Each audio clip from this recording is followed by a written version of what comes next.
Boa noite, meninas. Mas é muita mulher numa terça-feira à noite, não é não? Quem vê acha que a gente não tem casa para limpar, filho para ajeitar o uniforme. Tem umas que ainda tem que fazer a marmita do marido quando chega em casa. E a gente ainda que está rindo, né? E posando de mulher assim, tranquila, relaxada, né? É muito bom, meninas. Muito bom estar com vocês nessa cidade que eu vim quando eu tinha 5 anos de idade. Faz uns 15 que eu não venho, a Suzana. Os 20 já me alcançaram. E já passaram faz mais de 20 anos que os 20 me alcançaram. Mas eu estou muito feliz de estar com vocês nesta noite, porque a gente sempre pode aprender um pouco mais, não é assim? A própria Bíblia diz que conhecereis a verdade os libertará. O meu povo perece por falta de conhecimento. E eu vejo que a gente está perdendo muito na vida por falta de conhecimento. Às vezes conhecimento de coisas básicas, sobre desenvolvimento de filho, por exemplo. A Angelina, eu tenho uma filhinha de 4 anos de idade, que alguns aqui sabem que eu tenho uma menina fofa, de 4 anos de idade, e é muito interessante a fase que a Angelina entrou. A Angelina, assim, o pai às vezes fala assim, filha, vamos fazer tal coisa com o papai? Ela fala assim, não pai, eu vou fazer com a minha mãe. Aí eu dou $100 para ela, todas as vezes que ela faz isso. E aí é uma coisa muito interessante, por que agora ela quer fazer algumas coisas comigo e não quer fazer com o pai? Porque algumas coisas que ela acha que são coisas de menina, ela tem que aprender a fazer com uma menina. Porque agora ela começa a fazer na cabecinha dela a diferenciação entre os sexos. Ela começa a aprender o que é menino e o que é menina, porque até então ela não via a diferença. Por mais que ela sabe que é menino e menina, mas ainda não tinha entrado na cognição dela certinho que era um menino e uma menina. E agora ela começa a entender isso um pouco melhor, então ela quer fazer algumas coisas comigo, que sou menina, entendeu? Se a gente não entende isso, o marido pode ficar com ciúmes. O lindo da chave. Entenderam a ideia? Porque todo mundo tem vontade de conhecer o lindo do combinado da chave. Você sabe que eu me tornei a chaveira mais famosa do Brasil depois dessa história, né? Todo lugar que eu vou, as pessoas assim me param e falam assim, desculpa, posso te fazer uma pergunta? Eu já sei qual é a pergunta. Você é a moça da chave? Eu não fiz neurociências, eu não fiz nada na vida, eu só perdi uma chave. Mais nada. E aí se você, por exemplo, não tem esse entendimento, você pode entrar num conflito com o marido ou com as pessoas por falta de conhecimento. Sabe uma coisa que está faltando para a gente? Os homens não vão entender o que eu vou falar agora, tá bom? Só faz cara de paisagem os homens que estão aqui. Sabe uma coisa que às vezes a gente entende um pouquinho fora do contexto ou a gente aprendeu de forma errada? Dieta intermitente. Quem fizer cara assim, não sei do que se trata, está mentindo, porque já tentou fazer. Pelo menos já tentou, já teve o desejo de fazer. Quem aqui já escutou falar em dieta intermitente? Estou falando, eu estou falando. Só que às vezes a gente segue o protocolo errado. Tem muita gente fazendo o protocolo, vamos dizer, não científico da dieta intermitente. É tanto que é um assunto que eu coloquei no livro, porque eu acho que é importante a gente falar de alimentação e falar de uma forma séria. Quando eu ainda estava na USP, o nosso laboratório ganhou um prêmio com a dieta intermitente. Entendeu? Antes das pessoas estarem ainda falando no Brasil sobre dieta intermitente, só que do jeito certo. Posso falar uma coisinha do jeito certo? Porque tem gente que está fazendo um protocolo assim. Não precisa se denunciar e nem começar a chorar, porque para tudo na vida tem jeito. Para de comer às 4 horas da tarde e volta a comer lá para as 10 da manhã, não é isso? Não é? Ou para as 5, 6 e volta a comer lá para as 10, 11 horas, fazendo tudo errado. Porque sabe qual a refeição que você nunca pode pular na vida? O desejum. Se você quer emagrecer, você precisa colocar o desejum como a sua principal refeição. Vocês lembram de um ditado que vocês escutavam da avó de vocês? Que no café da manhã a gente come como? E no almoço?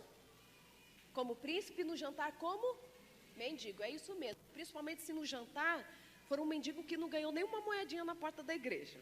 É melhor assim. Se você conseguir dormir sem jantar, melhor ainda. Claro que isso a gente não fala para qualquer pessoa. Às vezes a pessoa tem um diabetes, alguma situação de saúde. Você vai tirar uma foto, querida? Posso ficar bem bonita? Eu cansei de sair bicuda no Instagram. Por favor.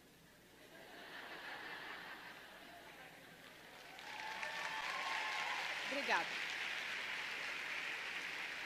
Tiraram uma foto minha esses dias, que a Angelina riu de dar dor na barriguinha dela. Ela chega curvava olhando para a foto. Eu não posso mais passar por essa humilhação, né? Então assim, por favor, deixa eu me preparar. Se a foto ficou feia, mesmo que você ficou bonita, você não publica, porque a mulher só olha a si mesma na foto, né?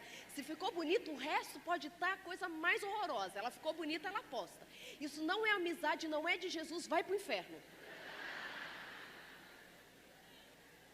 Entenderam a ideia? Então, voltando ao que de fato importa. Então, assim, dieta intermitente, se você quiser fazer, existe o protocolo certo. Existem alguns protocolos certos, mas você nunca pode pular o café da manhã. Entenderam isso? Na sua dieta, porque dieta é o estilo alimentar que a gente tem. Ok? Isso é dieta. E é isso que a gente devia fazer na vida, e não tirar um tempo da vida para tentar emagrecer, para caber no vestido, para ir no casamento daquela prima, que você quer mostrar para ela que você emagreceu e que você está melhor do que ela. Entendeu? É o que a gente escolhe como estilo de vida. Entende? A gente escolhe e a gente vai seguindo. Então, o conhecimento nos liberta.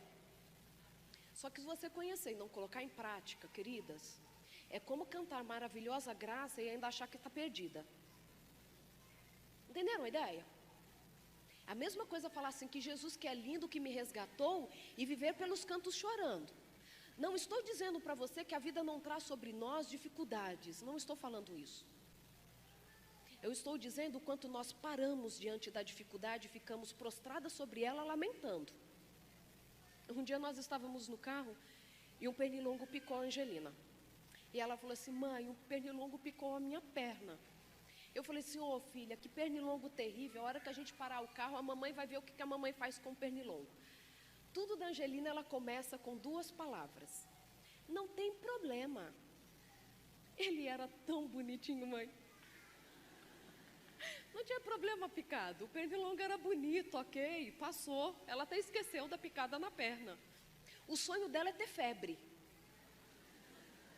Hoje ela jurava que ela tinha febre. Mãe, hoje eu estou com febre. Hoje eu estou muito coitadinha.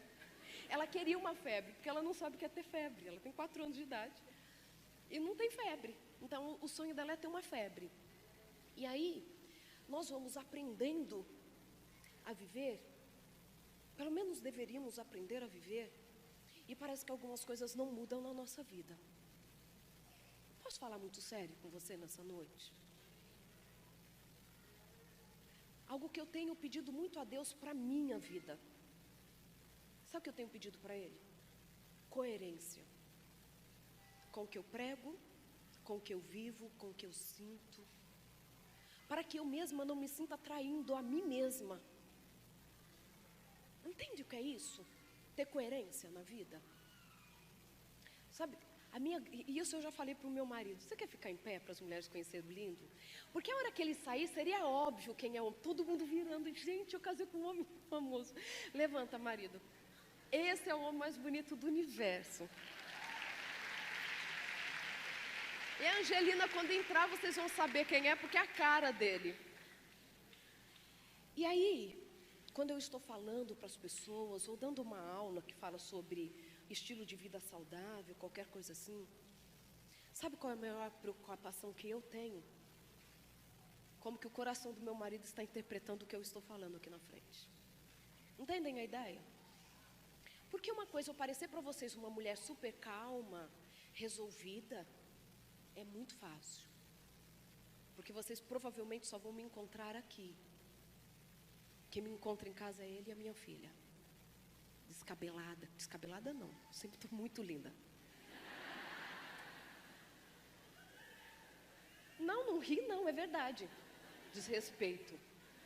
A gente finge que acredita no que as pessoas falam. E aí, isso eu preciso falar para vocês. Eu vou tecendo e depois eu vou assim, jogando as telhas e depois eu vou arrumando o telhado, tá bom? Deixa eu falar uma coisa para você que é mulher. A sua casa nunca deveria estar mais arrumada do que você.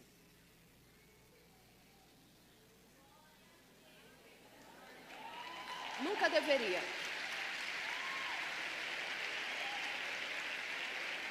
Sabe por quê? E os homens de plantão deram um sorriso que deu um laço aqui em cima. Sabe por quê, meninas? Porque não é justo com você mesma, com a sua família, e parece que se tornou um discurso de quem é altruísta. A família inteira chega impecável na igreja, todo mundo de barriguinha cheia, e você, quando entra na igreja, lembra que nem o cabelo penteou. É assim ou não é? Vai dormir exausta, a loucinha lavada, a roupa toda seca, dobrada.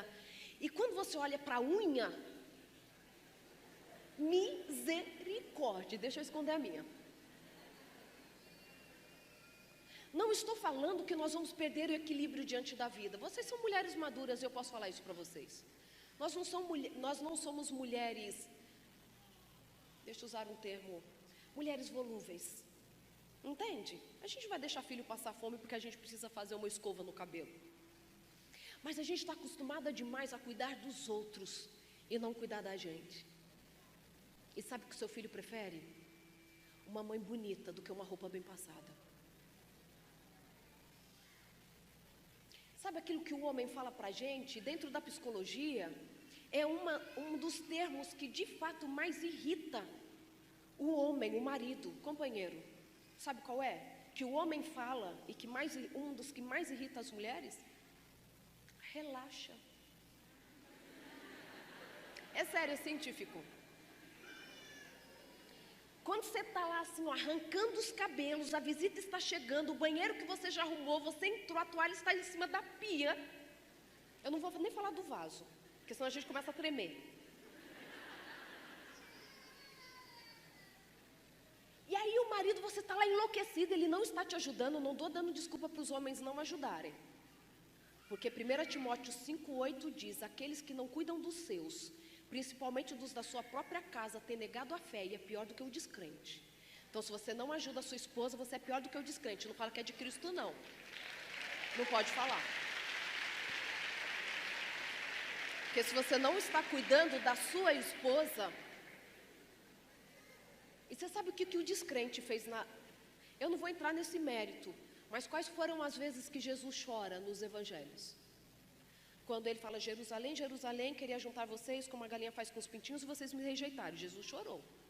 Quando Lázaro morre, ele chega lá, a própria irmã diz assim: se o Senhor tivesse vindo antes, meu irmão não teria morrido. Qual foi o motivo do choro de Jesus nas duas situações? A descrença. A descrença. E aquele que não cuida dos seus, principalmente da sua própria casa, ter negado a fé, e é pior do que o descrente. Se o descrente faz Jesus chorar, imagina você que é crente, que fala que serve a Jesus e que não cuida dos seus. O que você provoca no coração de Cristo? É por isso que eu falo que o que a gente escuta, o que a gente acredita, precisa fazer parte da nossa rotina. Porque a gente só transforma o mundo, porque a gente só traz para o nome de Deus honra, quando as pessoas olharem para a nossa vida e encontrarem nela algo a ser seguido. Olhar para a gente e falar assim: eu quero o seu nome. É isso que a gente precisa. É isso que a gente precisa dentro da nossa casa, meninas. Quando seu filho apronta alguma coisa, você está lá. Eu sempre recebo notícias assim, né? Mensagem de mulheres falando assim: doutor, o que eu faço? Quando eu vejo, já estou gritando com os meus filhos. É incontrolável. Eu falo assim: sério, você não consegue controlar? Não consigo. Quando eu vejo, eu já estou gritando, eu não consigo controlar, não consigo controlar. Eu falei assim: tá, você está descontrolada, gritando. Toca o telefone e a sua patroa. Ou a pastora. Você atende ela assim: o quê? Vai me ligar agora! E bate o telefone na cara dela. Você faz isso? Como você atende? Oh, querida, que boa hora que você me ligou. Acredita que eu estava aqui pensando em você, intercedendo pelo seu ministério? Ainda mente. Então, se você não atendeu o telefone gritando, você conseguiria não gritar com seu filho. você consegue controlar os seus impulsos, porque quem não consegue controlar o impulso e a gente ensina a controlar são as crianças. Nós adultos temos condição neurológica de controlar os nossos impulsos. Então a gente não grita com criança, a gente educa a criança. A gente educa a criança, senão a gente começa a medir força. Então, a nossa vida precisa ser coerente. A coerência começa cuidando de você, menina. Porque a gente só pode oferecer para o outro aquilo que a gente já tem. Eu só posso oferecer para o meu marido o melhor cuidado se eu já sei quanto é bom cuidar de mim mesma. Entendem isso? Coloca os filhos para ajudar na tarefa de casa. Sua criança com 3 anos de idade já é capaz de guardar os brinquedos dela. Com 5 anos ela já pode arrumar a cama dela. Não vai querer aquele lençol de hotel, óbvio. Isso também irrita os homens, que eles fazem as coisas e a gente sempre vem atrás corrigindo, né? Até eles desistirem. É assim ou não é? É assim ou não é? E a gente corrige não é porque está ruim só, não. Gente, eu estou falando nada do que eu tinha programado de falar. A gente vai atrás corrigindo, falando se não sou eu, ninguém faz. Estou bonitinha na tela. Tô. A gente só volta e fica corrigindo o que outro fez. Porque é melhor eu pegar e fazer, porque filho não faz nada direito, sabe por quê? Porque a gente tem medo de ser substituída.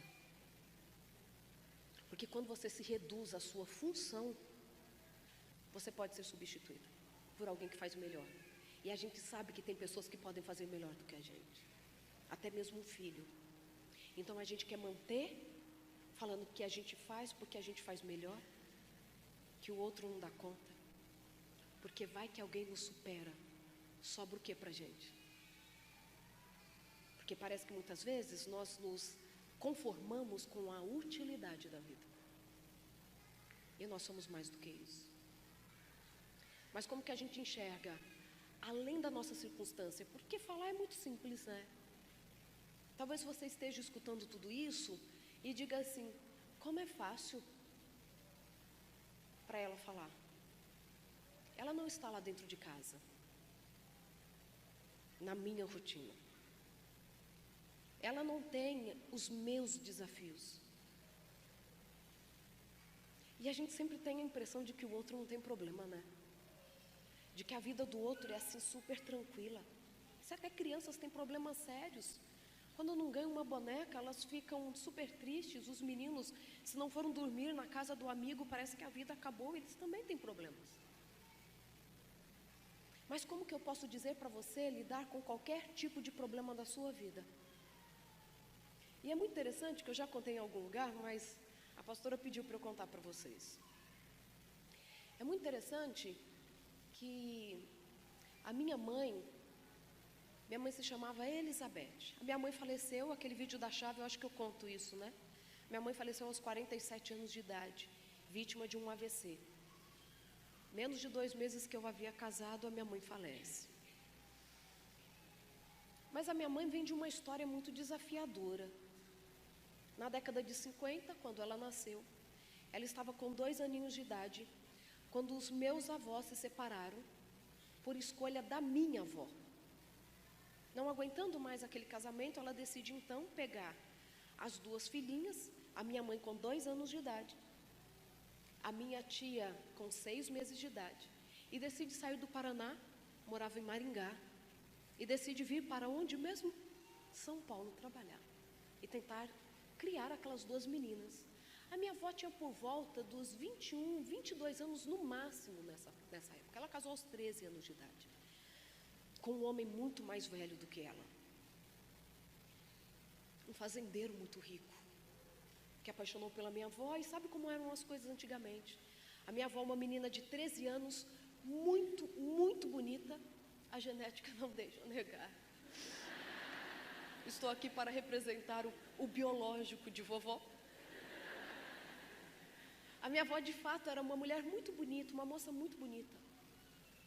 Mas não aguentando mais a circunstância daquele casamento, decide então separar e vir para São Paulo. Se hoje as mulheres separadas já sofrem preconceito, a sociedade deu uma disfarçada nisso tudo, né? Mas eu escuto de muitas mulheres separadas que elas sofrem preconceito, sim. Pensa isso lá na década de 50. Sabe qual era o apelido da minha avó? Tomadeira de marido dos outros, porque as separadas assim eram chamadas.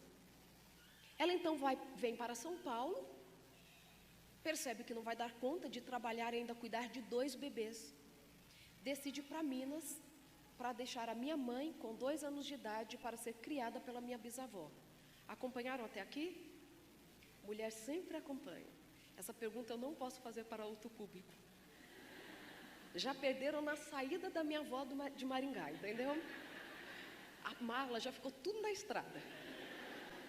Minha mãe já foi deixada com um caminhoneiro, assim, eles se perdem. Mas mulher vai até o fim, vocês não vão perder, né, a história. E aí, minha avó, então, percebendo que não daria conta de 2 crianças, decide ir para Minas deixar a minha mãe com a avó. Quando a minha mãe, a minha tia-avó, que viu toda a cena, diz que a minha avó pega a minha mãe, coloca sentada num banquinho da sala e fala assim: Betinha, estou indo na cozinha buscar uma boneca para você. E você sabe o que a minha avó fez? Saiu pela porta dos fundos para nunca mais voltar. Então a minha mãe, uma criança de 2 anos de idade, quase um baby ainda, né? Minha mãe, uma criança de 2 anos de idade, se viu ali, de repente, perdendo todo mundo. Perdeu pai, mãe e os 2 irmãos, porque o irmão mais velho já havia ficado no Paraná com meu avô. Naquele momento, a minha mãe, que já falava um pouco, parou de falar. E o meu pai, que era daquele vilarejo onde a minha mãe foi criada, disse que a minha mãe era a mudinha do vilarejo, até os 7 anos de idade, porque ela parou de falar. Tamanho foi o trauma na vida dela. Então ela cresceu sem mãe, sem pai, sem os irmãos, sabendo que todas essas pessoas existem, a minha avó nunca escondeu isso dela. E ao mesmo tempo também sendo rejeitada pelas pessoas, porque ela era filha da tomadeira de marido dos outros. Então, filha de tomadeira de marido dos outros, tomadeira de marido seria. Ela não podia ter muitas amigas, algumas mães permitiam que as suas filhas andassem com a minha mãe, namorar nem pensar, porque ninguém queria que o filho envolvesse com a minha mãe. E ela cresceu assim, rejeitada. Rejeitada. Casa aos 16 anos de idade. Graças a Deus que Deus manda o meu pai para casar com a minha mãe, que a resgatou mesmo de uma situação que seria muito difícil para ela. E aí um dia, já estávamos próximos de casar, e eu não sabia que estava muito próximo dela falecer. Eu fiz uma pergunta para minha mãe, e eu disse assim para minha mãe: mãe, como a senhora consegue ser a melhor mãe do mundo, sendo que a senhora não teve mãe? Por mais que a minha avó tratasse com todo carinho, ela sabia que não era a mãe dela, né? Já era uma idosa, a minha bisavó. Eu falei assim: como que a senhora consegue?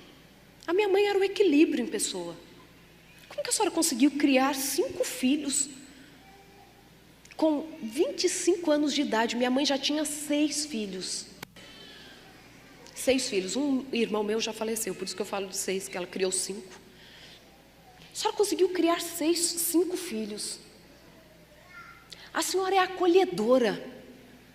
Se ela estivesse nessa comunidade, Érica, ela seria aquela que talvez você nem soubesse o nome, mas ela saberia atender a necessidade de todo mundo. Ela é daquela que olhava assim para alguém e falava assim: tenho a impressão de que você está triste, você precisa conversar com alguém. Quando a minha mãe falece, a cerimônia fúnebre foi numa quarta-feira. Eu cresci na cidade de Louveira, no interior de São Paulo, próximo a Campinas.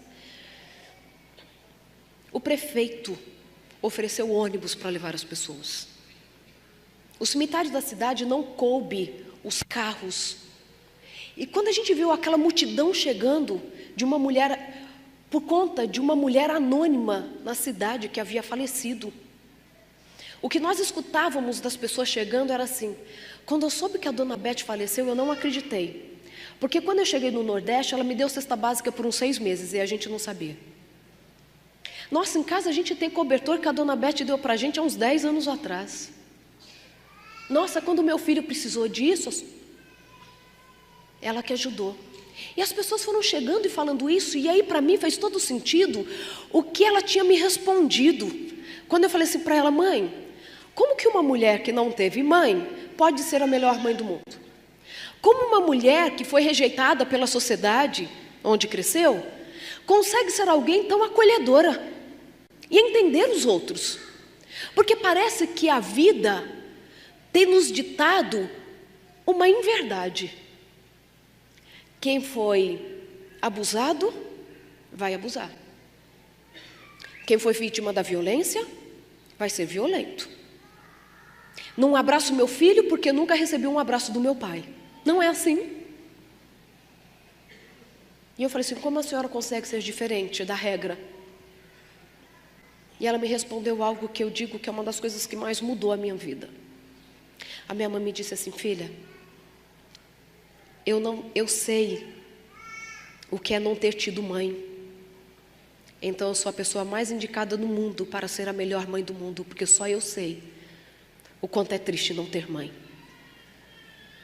Eu sou a pessoa mais indicada no mundo para acolher os rejeitados, os necessitados, porque eu sei o que é passar necessidade e não ter ninguém para me ajudar.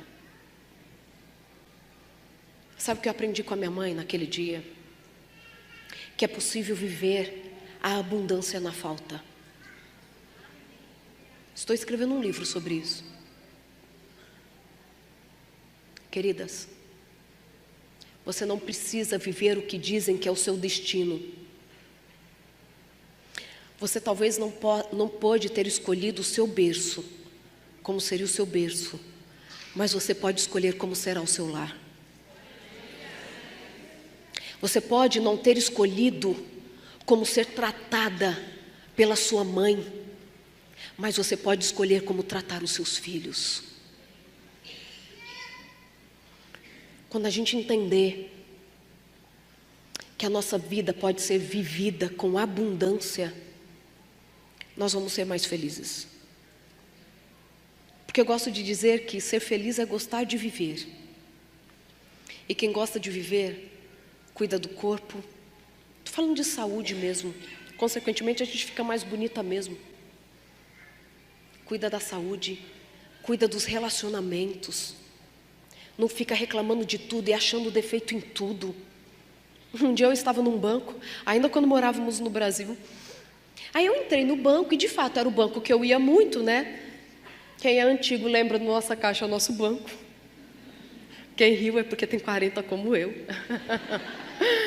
E eu cheguei, era uma agência que era de fato muito lotada sempre. E quando eu chego naquele dia, a agência estava vazia. Até suspeitei de bomba escondida. E aí quando eu estou lá no banco para ser já atendida, porque não tinha ninguém, entrou uma senhora no banco.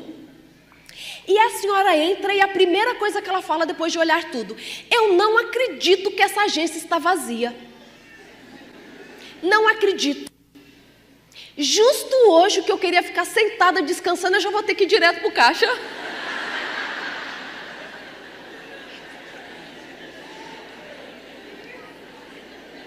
E na cerimônia fúnebre da minha mãe, se tem um lugar que a gente escuta o que não deve escutar, é em velório. Porque as pessoas não sabem lidar com a morte. Às vezes até a gente que tem uma esperança de uma vida eterna, tem medo da morte. Eu não entendo isso também. Para mim não faz sentido. Não significa que a gente vai sair em alta velocidade porque a gente tem medo da morte. Vocês entenderam isso? Aí estou lá, recebendo todas as pessoas que chegavam à cerimônia fúnebre. Aí chega uma pessoa que eu conhecia desde a infância. Sabe aquela pessoa que você fica esperando a pérola que ela vai soltar? Tem aquelas, né? Você lembrou de alguém. E alguém lembrou de você. E aí, ela chegou, ficou assim do meu lado, olhando para minha mãe no caixão. Uma coisa fúnebre assim, sabe? Terrível. Ela olhou e falou assim: feliz a Dona Bete. Eu estou dizendo que vai ter eu estou imaginando que vai ter aquela interpretação espiritual. Feliz a Dona Bete. Gente, não é mentira, porque eu não mentiria sobre a cerimônia fúnebre da minha mãe.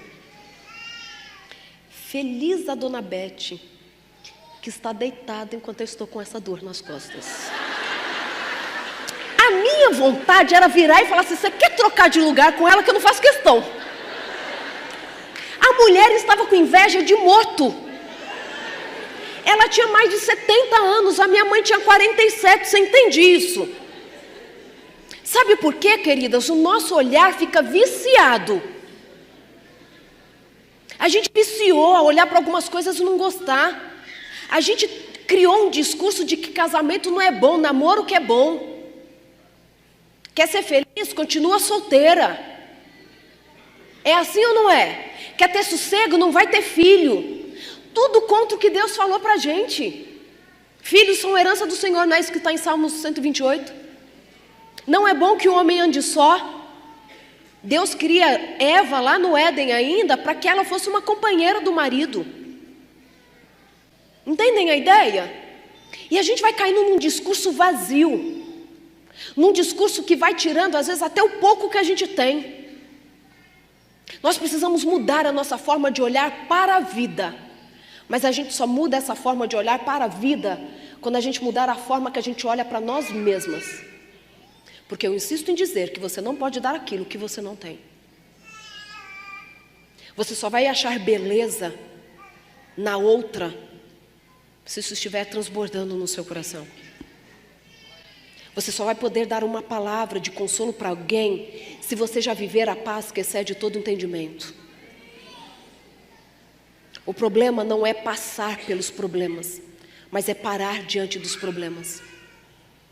Porque dificuldade todas nós enfrentamos, meninas. Eu já fui moça e agora sou velha. Mas nunca vi o justo desamparado e a sua descendência a mendigar o pão. Significa Deus, o amparo significa Ele cuidando de nós emocionalmente. O pão, dando-nos o que é necessário para vivermos. Isso não vai acontecer conosco. O que nós não podemos permitir é que as dificuldades da vida tirem do nosso coração aquilo que Deus plantou. E sabe o que Ele plantou no nosso coração? Que pertencemos a Ele. Sabe, quando Moisés é chamado por Deus para poder voltar ao Egito e ali então libertar o povo, lembram dessa história? O que Moisés fala para Deus? Senhor, quem sou eu para que me envies para falar com Faraó? Quem sou eu? Vocês lembram como Deus responde para Moisés? Deus responde mostrando quem Ele é. Ele se manifesta na sarça ardente e depois fala assim: quem está te mandando é o eu sou. Deus não falou para Moisés que ele havia sido criado no Egito, que sabia de toda a ciência, conhecia tudo, que ele era um homem separado, por isso que ele não morreu lá no rio. Deus não fala isso para ele. Deus mostra para Moisés quem ele é. Agora eu te pergunto, quem é Deus para você? Quem é Deus para você? É aquele que você determina e ele faz tudo que você quer do seu jeito? É aquele que abandona as pessoas? É aquele que quer fazer, mas não consegue? É aquele que cumpre, aquele que promete e não cumpre? Quem é Deus para você? Qual é a sua relação com Ele? Porque, queridas, gritar o nome de Deus e reconhecer que Jesus é Deus, até o inferno treme diante do nome dEle. Mas o que Ele é para você? Porque dependendo do que Ele for para você, a sua vida vai sendo transformada. Porque Ele vem e lança fora toda a nossa ansiedade. E eu insisto em dizer que não existe uma fórmula mágica para isso. Porque isso se constrói em relacionamento. E como a gente constrói relacionamento? Conversando com quem você quer desenvolver o relacionamento. Não vou pedir para você levantar a mão. Mas o quanto você tem lido da Bíblia? Tem gente que não está perdendo o MasterChef. Que começou de novo, né? Ó, todo mundo fingindo que não assiste, coisa feia. É legal, a gente aprende algumas coisas, eu acho. Eu falo, marido, aprende. Quanto você tem lido a sua Bíblia? Porque quando você não lê a sua Bíblia, você pega Filipenses 4 e para lá no versículo 13. Tudo posso? Aquele que me fortalece. Só que você esquece dos versículos anteriores. Quando Paulo fala assim, gente, eu aprendi o segredo para ser feliz em qualquer circunstância. Porque eu sei ter muita comida e sei passar fome. Eu sei ser bem tratado e sei ser açoitado. Porque eu posso todas as coisas naquele que me fortalece. Talvez você esteja machucada. Talvez o seu marido tenha saído de casa. Talvez o seu filho adolescente tenha desviado do plano original que você tinha para a vida dele. E às vezes nós nos encontramos machucadas. E quando nós estamos machucadas, nós podemos contar com alguém muito especial. O bom samaritano. Lembram da parábola do bom samaritano? Eu tenho pensado tanto nessa parábola porque ela é rica de conhecimento. Lembram que um homem estava descendo para Jerusalém e pegou um atalho pelas montanhas. E passando então salteadores, porque aquela estrada era cheia de ladrões, batem nele, até que ele fica quase morto à beira da estrada. Passa ali então um sacerdote, o levita, né? Passa todo mundo, passa um fariseu e ninguém cuida dele. Até que então o samaritano, o rejeitado, para e coloca sobre as feridas daquele homem o azeite e o vinho. Coloca-o sobre o seu próprio animal e o leva para a hospedaria. E ao chegar na hospedaria, ele então fala para o hospedeiro: cuide desse homem para mim. Vou te dar como pagamento 2 denários.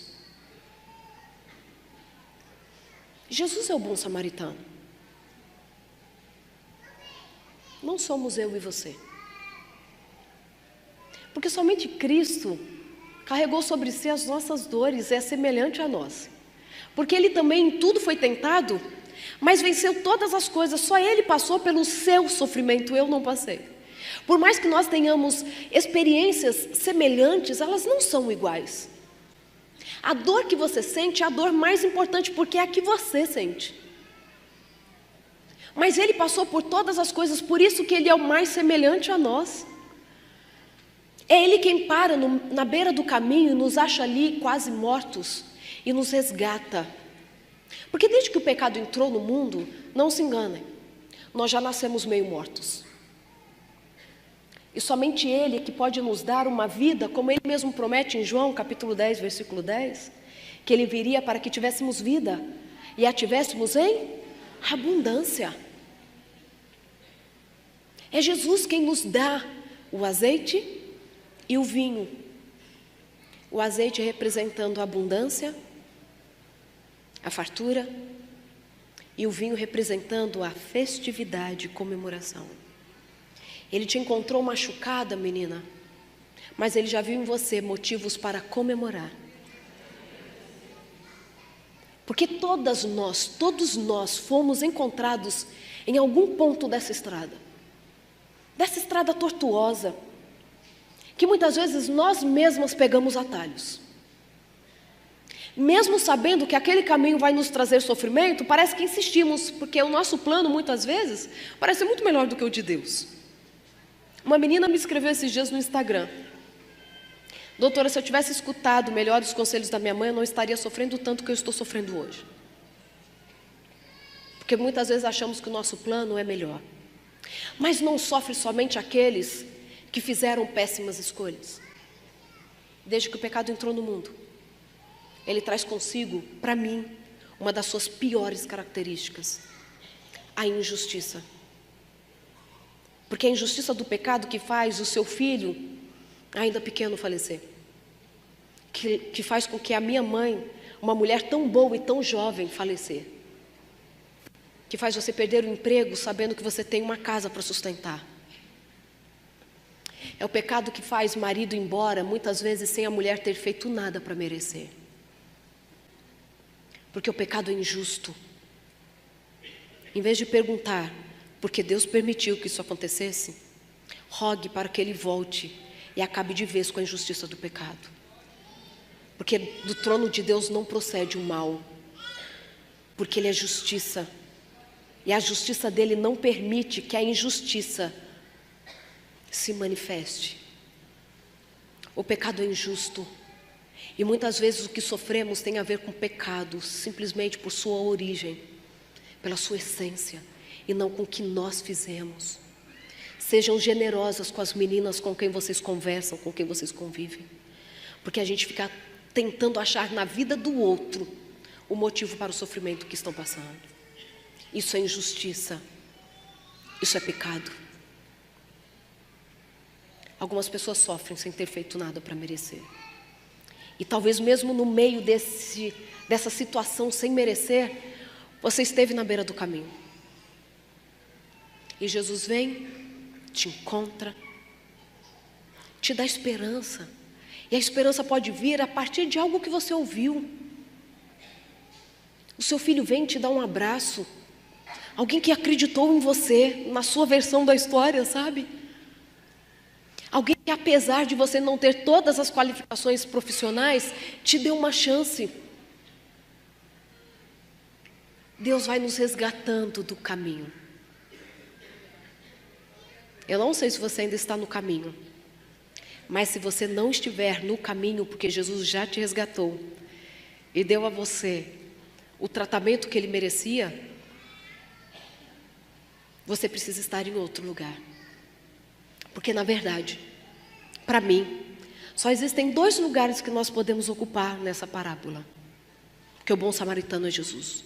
Eu quero falar de 2, né? Porque eu não quero falar daqueles que passaram de largo. Porque ele vai ter a ver com um desses 2 personagens. Ou você ainda está na beira do caminho, precisando ser resgatado por Jesus, e só Ele pode te resgatar. Alguém pode te apresentar Jesus, mas só Ele pode entrar na gente e mudar algumas coisas que carregamos por anos. Até mesmo as neurociências, a psicologia em geral diz que existem alguns fenômenos de mudança. E a gente não fala só de mudança comportamental, porque quando a gente fala de mudança comportamental, para quem não é da área não entende que, na maioria das vezes, quando você tem uma mudança comportamental, significa que você teve uma mudança neurológica. O seu cérebro mudou, porque ele é quem comanda as suas emoções e os seus comportamentos, ok? Existem alguns mistérios desta relação nossa com Deus que a ciência ainda não consegue explicar. A gente consegue falar que a oração ativa o sistema de recompensa e traz alívio para as nossas dores e traz até alívio para a dor física, sabiam disso? Diminui o batimento cardíaco. A frequência das ondas cerebrais também podem ser alteradas com a oração. Até mesmo alguém que é dependente de qualquer droga, até mesmo do crack, pode sentir um alívio da fissura, que é o desejo incontrolável de usar a droga novamente, ajoelhando e orando.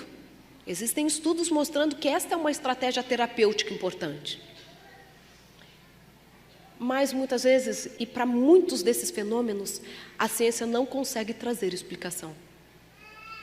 Mas aceita que funciona. Até para o tratamento de drogas.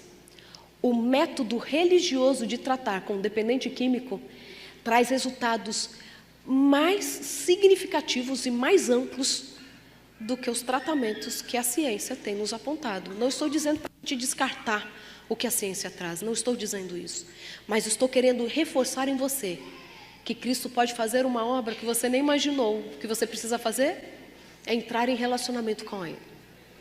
É ler a palavra dEle, estar sensível à voz dEle, orar. Orem sem cessar, meninas. Estão no carro? Orem.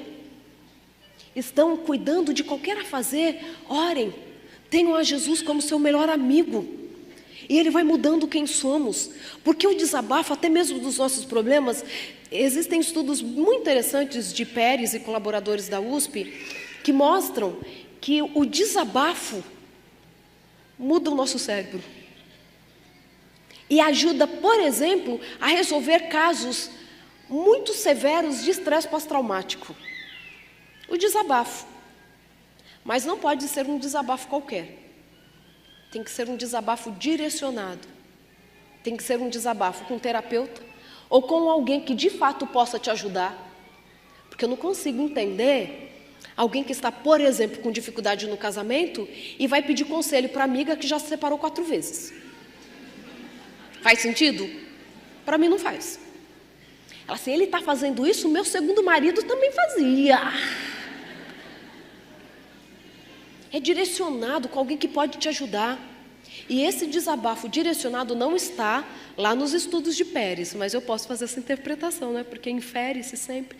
O que infere é que a gente pode, é a conclusão que aquele trabalho está chegando, mas que não se fecha a conclusão, entendeu?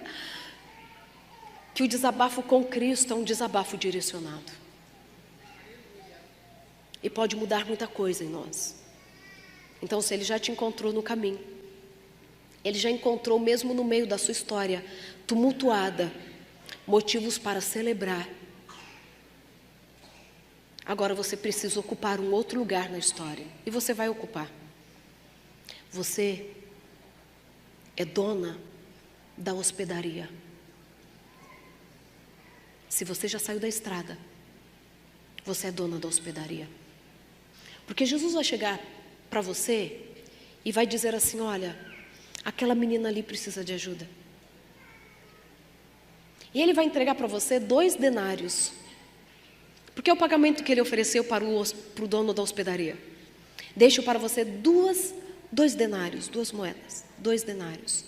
O denário era o valor da vida de uma pessoa no Império Romano. Era o imposto por uma pessoa, entenderam? Quando a parábola diz dos 2 denários, para mim, sabe o que significa? Querida, cuida dessa que eu estou trazendo para você, porque eu já paguei 2 denários. Eu já paguei o preço pela sua vida e pelo dela. Não esqueça disso. Não esqueça disso. E sabe o que é interessante? Que quando vai chegando no final da parábola, o bom samaritano diz assim para o dono da hospedaria: deixo 2 denários para que você cuide dele, mas se o que eu estou te pagando não for o suficiente, eu te recompensarei quando eu voltar. Consegue entender isso? Consegue entender isso para a sua vida? Se ainda o que Ele fez, te resgatando da beira do caminho, te dando uma novidade de vida, te prometendo uma eternidade, não for o suficiente, Ele ainda vai te recompensar quando Ele voltar.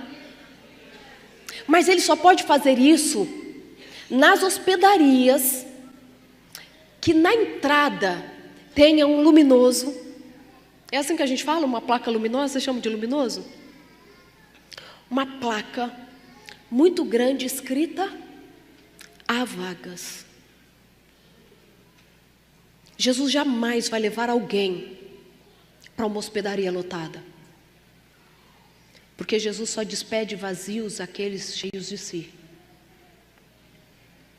Porque Jesus nem para nascer, Ele entrou nas hotelarias cheias. Ele vai nascer lá no meio dos animais.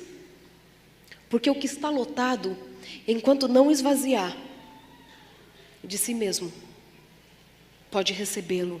Porque aqueles que fazem para os meus pequeninos, fazem para mim.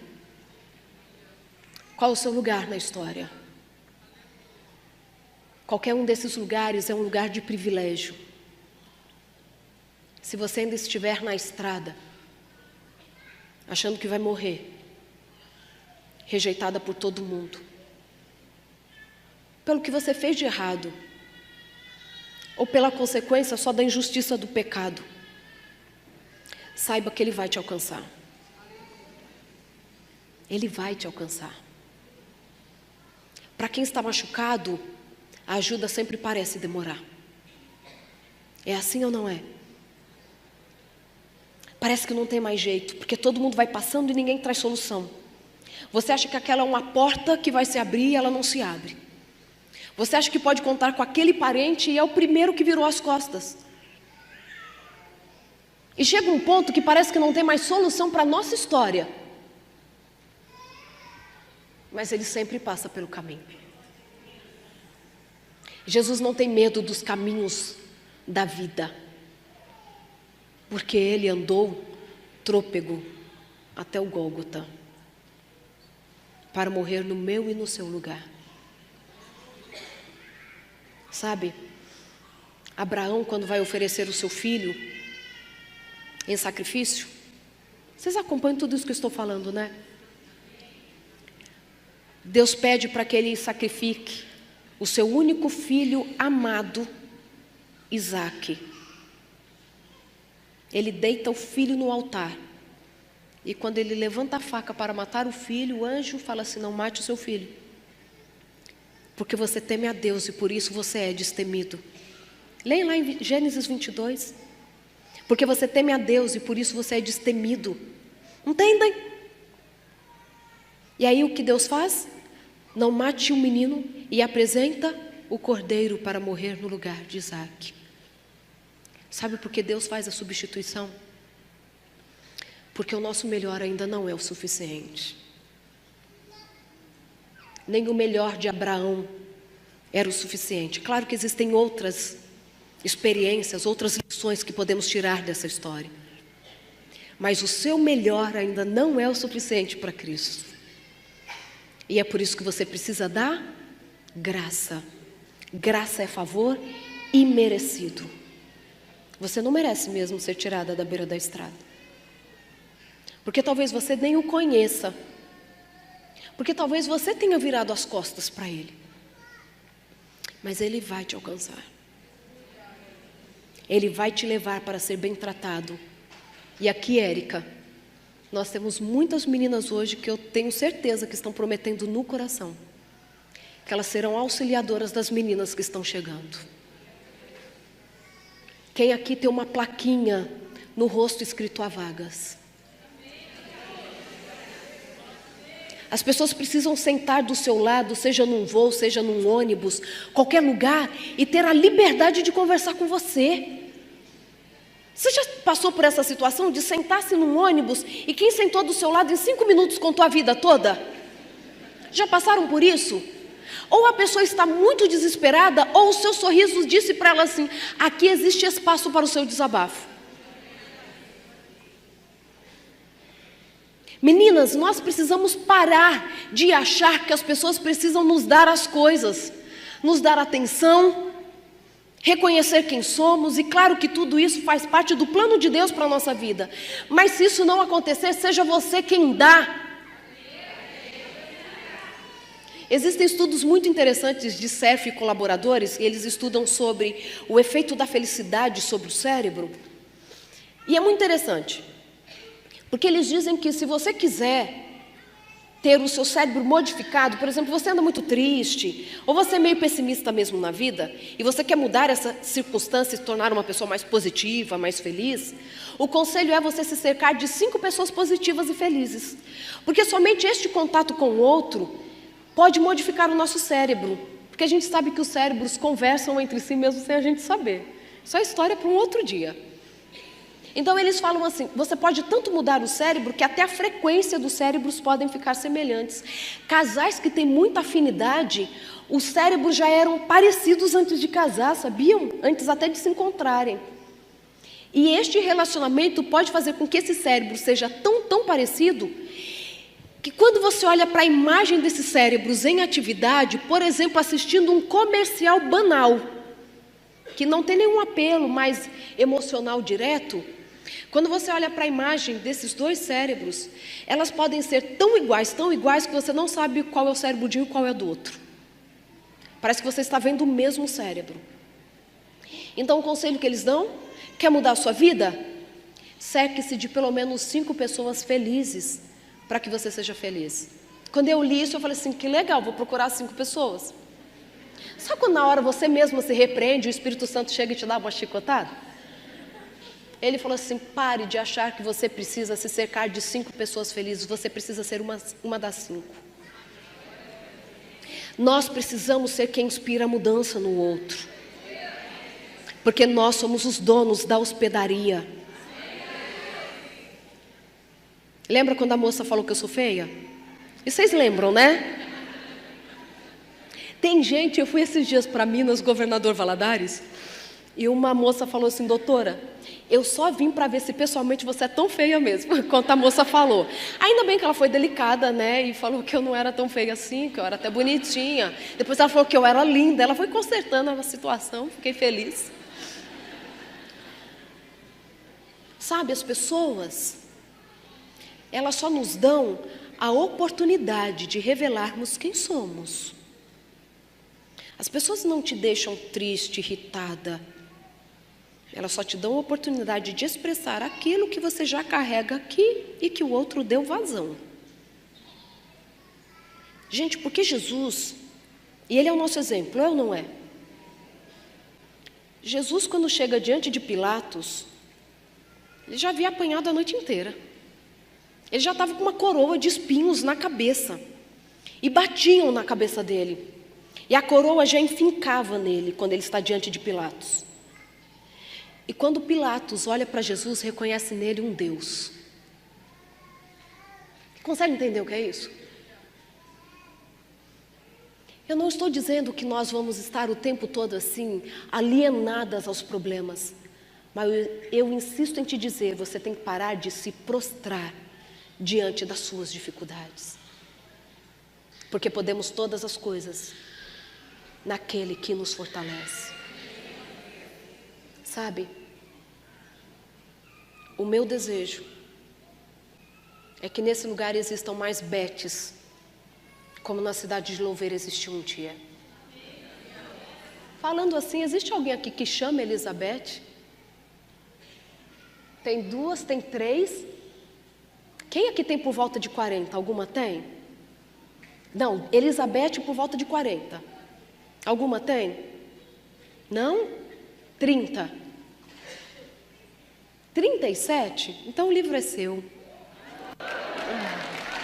É que mais aproxima da idade da minha mãe, né? Você vem buscar?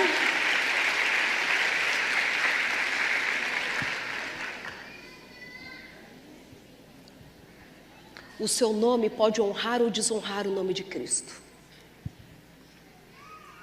Quando o seu nome vem à mente dos seus parentes, Deus lhe abençoe, querida. Depois eu autografo para você, tá? Eu já oferecendo autógrafo. Achando que eu sou importante. Gente, é muito chique autografar. Eu acho que eu lancei o livro só para autografar. Sério. E aí, quando as pessoas olham para você ou lembram do seu nome, o que vem à mente delas? Como você vai chegar em casa hoje, mulher? Porque você não pode ter passado pela vida de Jesus. Ele é que tem que ter passado, encontrado você.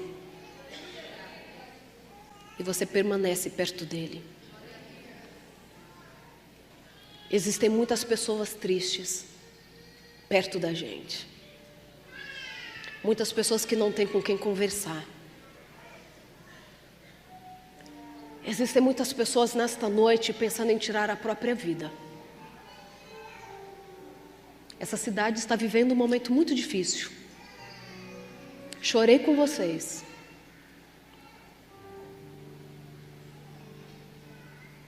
Existem meninos que não sabem que rumo vão dar para a vida. Vocês têm uma cidade para ajudar. Porque os meninos que estiveram lá na escola, naquele dia, precisam de uma cidade para não pirar. Porque o que eles viveram se configura como um dos piores estresses para o ser humano.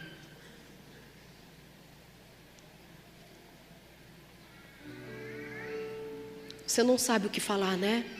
Para a pessoa? Abrace. Não tente explicar, não tente.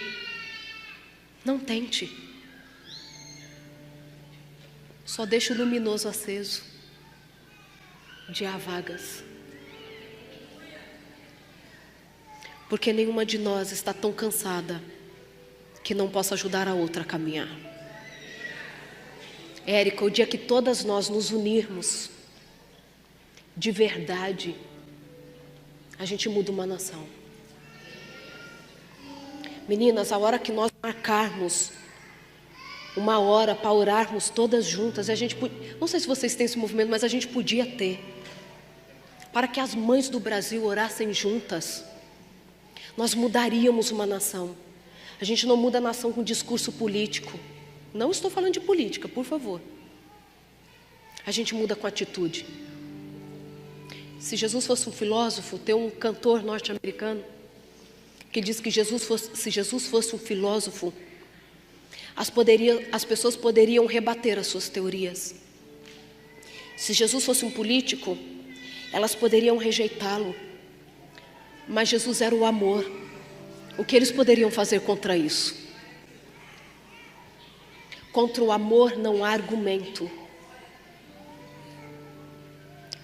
Eu tenho repetido isso dentro de mim quando eu sou desafiada, quando eu sou maltratada. Uma pessoa esses dias disse nas redes sociais: essa pastora prega, pena que não vive o que prega. Nunca vi a mulher na vida. Tanto que ela acha que eu sou pastora e eu sou doutora, nem pastora eu sou. Aí o que você faz? Respire e fala assim: contra o amor não há argumento. Contra o amor não há argumento. Aí alguém escreveu assim: doutora, você não vai responder? Você não vai responder? Eu respondi assim para a pessoa no particular: enquanto eu estiver escrevendo um texto à minha defesa, existem tantas mensagens no meu direct de pessoas pensando no suicídio e que eu poderia estar ajudando nesse momento. Não vou me defender. Eu não vou me defender. Porque contra o amor não há argumento. O dia que amarmos de verdade a nossa casa, marido muda. Um dia um homem me disse assim: doutora, os homens também têm sentimentos, mas quem se importa com isso? Às vezes o seu marido está machucado porque foi rejeitado pelo pai a vida inteira, mas ele não tem com quem desabafar. E às vezes a gente ainda tem o comportamento de dizer para ele assim: se não sou eu para ajudar a pagar as contas da casa. E às vezes a gente não fala com palavras, mas fala com atitudes. Porque a gente está pregando o tempo todo, né? E de vez em quando a gente fala. O dia que a gente for amor de verdade, a gente para de julgar a vida dos outros. A gente para de parar na beira da estrada e ficar analisando porque o outro está ali moribundo. O dia que entendermos que nós recebemos algo que nós não merecíamos, a graça, o que nós vamos mais desejar é que o outro seja alcançado da mesma forma que fomos. Que Jesus seja o seu melhor amigo, a ponto de te transformar para que seja semelhante a Ele. Porque quem vê o Filho, vê o Pai. E Ele já se revelou para nós. Não quero que você saia daqui motivada só para se arrumar mais. Mas eu quero até que você esteja talvez mais arrumada do que a sua própria casa, para que outra mulher olhe para você e fale assim: sim, é possível cuidar de todo mundo e é possível ainda ser bonita, porque você não pode fazer as coisas só para você. Porque quando alguma coisa é muito boa para a gente, igual aquelas promoções que a gente acha em loja incrível, o que a gente faz? Coloca no WhatsApp e conta para todo mundo para ir lá correr e comprar. É assim ou não é? Porque aquilo que Cristo fez em você, você não conta para os quatro ventos da terra. Que Ele abençoe a mim e a você, para que a boa obra que Ele começou na nossa vida, Ele possa ter a oportunidade de completar. Porque que Ele só vai entrar na nossa vida se dermos a Ele a permissão. Que Deus abençoe a sua casa, com as alegrias e os desafios que você tem lá. Que os seus projetos possam ter a chancela do céu. E aquilo que parece sair um pouquinho da rota que você traçou, que você tenha a paz e a tranquilidade de entender que o caminho dele sempre foi melhor do que o seu. Que o Senhor te abençoe e te guarde. Que o Senhor faça resplandecer o seu rosto sobre ti. Que o Senhor tenha misericórdia de ti e te dê a paz. Amém. Amém.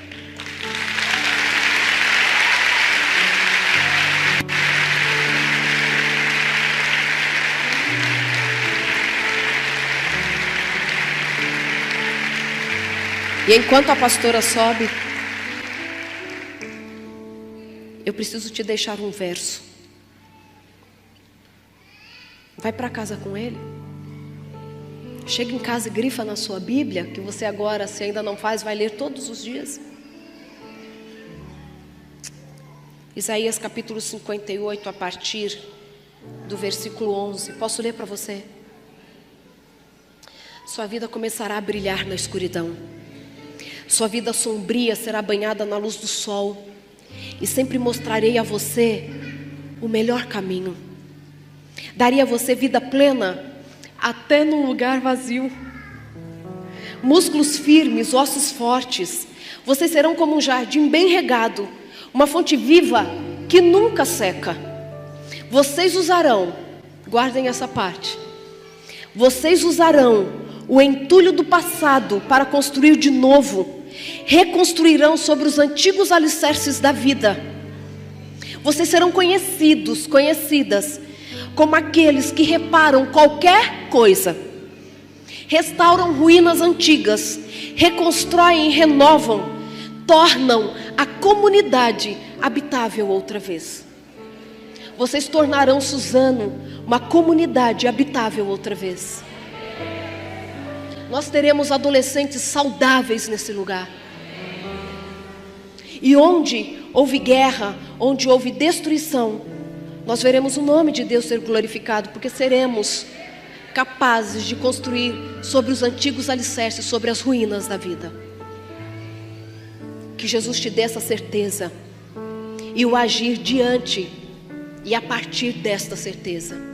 É o meu desejo e a minha oração para você nesta noite e para todo sempre. Amém.